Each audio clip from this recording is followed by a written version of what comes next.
TV triple news కి స్వాగతం.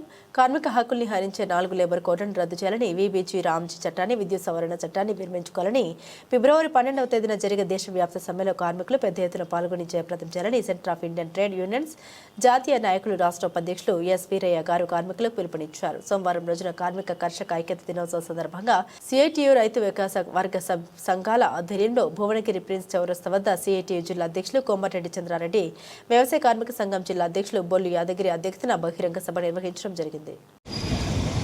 అన్యాయంగా అంబానీలు అదానీల బొజ్జ నింపడం తప్ప న్యాయం చేసే స్థితిలో మోడీ ప్రభుత్వం లేదు.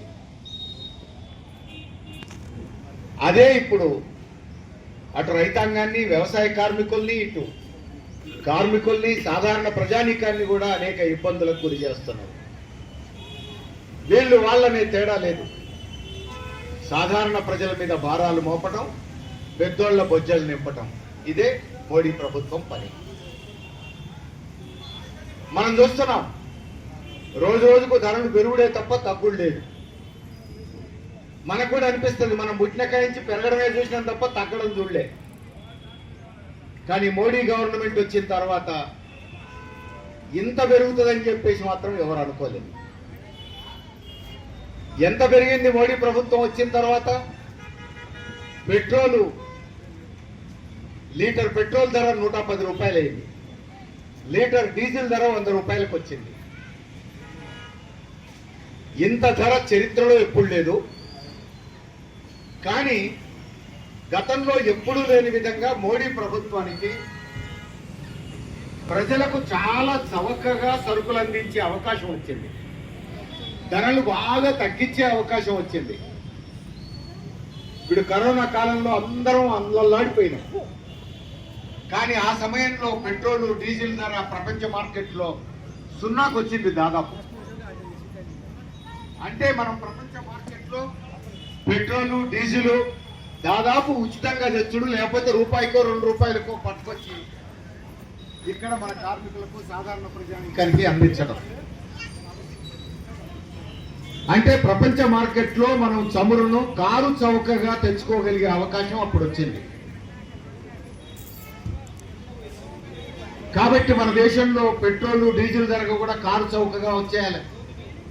మోడీ అధికారంలోకి వచ్చే నాటికి పెట్రోల్ 75 రూపాయలు లీటర్ ఉంది.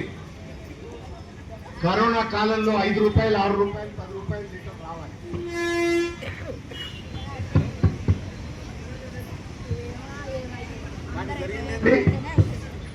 ప్రపంచ మార్కెట్లో పెట్రోల్, డీజిల్ ధర బాగా తగ్గింది.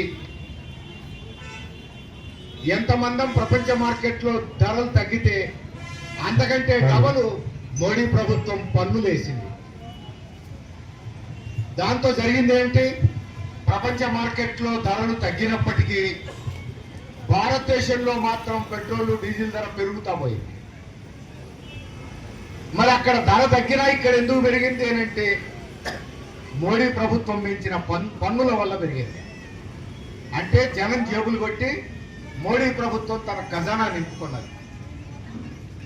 మరి పెట్రోల్, డీజిల్ ధరలు పెరిగితే స్కూటర్ నడిపేటోళ్లకు, ఆటో నడిపేటోళ్లకు మాత్రమే నష్టమా? కారు నడిపేటోళ్లకు మాత్రమే నష్టమా? కాదు. రవాణా ఛార్జీలు అన్నీ పెరిగినాయి.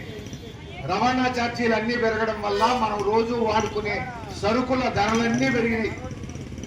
కూరగాయల దగ్గర నుంచి పప్పు, ఉప్పు, నూనెల దగ్గర నుంచి, బట్టల దగ్గర నుంచి, చెప్పుల దగ్గర నుంచి మనం వాడుకునే అన్ని రకాల సరుకుల ధరలు పెరిగినాయి. అంటే ధరలు తగ్గించడానికి వచ్చిన అవకాశాన్ని కూడా ఉపయోగించకుండా ప్రపంచమంతా ధరలు